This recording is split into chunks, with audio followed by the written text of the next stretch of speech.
Hello everyone, welcome back to Mom's Miracles. ఈరోజు మీకోసం ఒక స్పెషల్ నాన్ వెజ్ ఫ్రై ఐటెంని ఎలా చేయాలో చూపించబోతున్నాను. రసం కానీ సాంబార్ కానీ చేసుకున్నప్పుడు దానికి స్పైసీ సైడ్ డిష్ ఉంటే భలే ఉంటుంది కదండి. అందులోనూ నాన్ వెజ్ సైడ్ డిష్ అయితే ఇంకా బాగుంటుంది.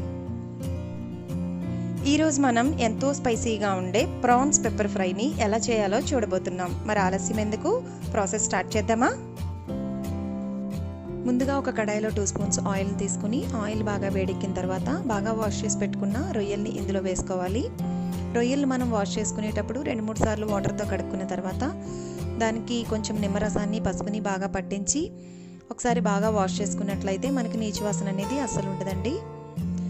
చూసారా, ఈ విధంగా వేడి చేసుకున్నప్పుడు వాటర్ అనేది సపరేట్ అయింది కదా. ఇప్పుడు దీనిలోనికి ఒక 1/2 స్పూన్ పసుపుని కొంచెం సాల్ట్ని కూడా యాడ్ చేసుకుని ఒకసారి బాగా మిక్స్ చేసుకుని ఈ వాటర్ అంతా కూడా ఎగిరిపోయేంత వరకు మూత పెట్టుకుని 2-3 నిమిషాల పాటు ఉడికించుకోవాలి. చూసారా, ఈ విధంగా వాటర్ అంతా ఎవాపరేట్ అయ్యేంత వరకు మనం ప్రాన్స్ని కుక్ చేసుకోవాల్సి ఉంటుందండి. ఇలా చేసి పెట్టుకుని మనం ఒక బాక్స్లో ఫ్రిడ్జ్లో స్టోర్ చేసుకుంటే ఎన్ని రోజులైనా సరే పాడవకుండా ఉంటాయి. వేరొక కడాయిలో 2 స్పూన్ల ధనియాలను యాడ్ చేసుకొని ధనియాలు కొంచెం వేగిన తర్వాత 1 స్పూన్ మిరియాలను కూడా వేసుకొని వీటిని ఆయిల్ లేకుండా డ్రై రోస్ట్ చేసుకోవాలండి. జస్ట్ 2-3 నిమిషాలు అవి కలర్ మారేంత వరకు వేయించుకుంటే సరిపోతుంది. ధనియాలు మిరియాలు కొంచెం వేగిన తర్వాత దీనిలోనికి 1/2 స్పూన్ జీలకర్రను 1 స్పూన్ సోంపును కూడా వేసుకొని జస్ట్ 2 నిమిషాల పాటు వేయించుకోవాలి.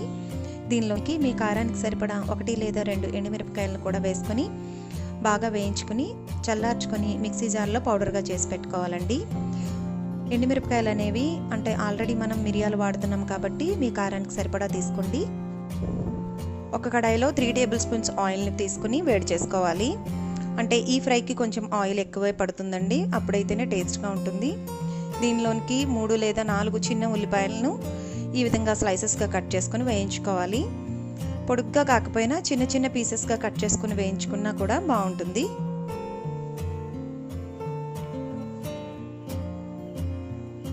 ఆనియన్స్ కొంచెం కలర్ మారిన తర్వాత దానిలోనికి 1 టీ స్పూన్ అల్లం వెల్లుల్లి పేస్ట్ను కూడా వేసుకుని వేయించుకోవాలి.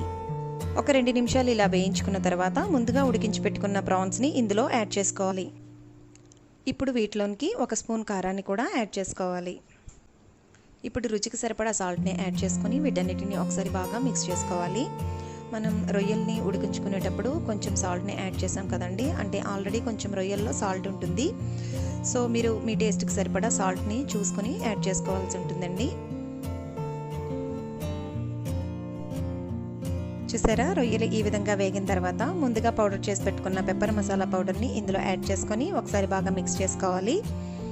ఈ మసాలాలన్నీ కూడా రొయ్యలకి బాగా పట్టేలాగా జస్ట్ 2 నుంచి 3 నిమిషాల పాటు మూత పెట్టుకొని కుక్ చేసుకోవాల్సి ఉంటుందండి.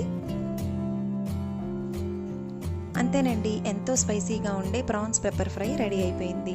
ఇది రసంలోనికి సాంబార్లోనికి సైడ్ డిష్లా భలే ఉంటుందండి. చూసారా, ఎంతో సింపుల్ ప్రొసీజర్తో ఈ ప్రాన్స్ పెప్పర్ ఫ్రై రెడీ అయిపోయింది కదా. మీరు కూడా ఇంట్లో ట్రై చేయండి. మీకు ఎలా వచ్చిందో కామెంట్స్ ద్వారా నాకు తెలియచేయండి.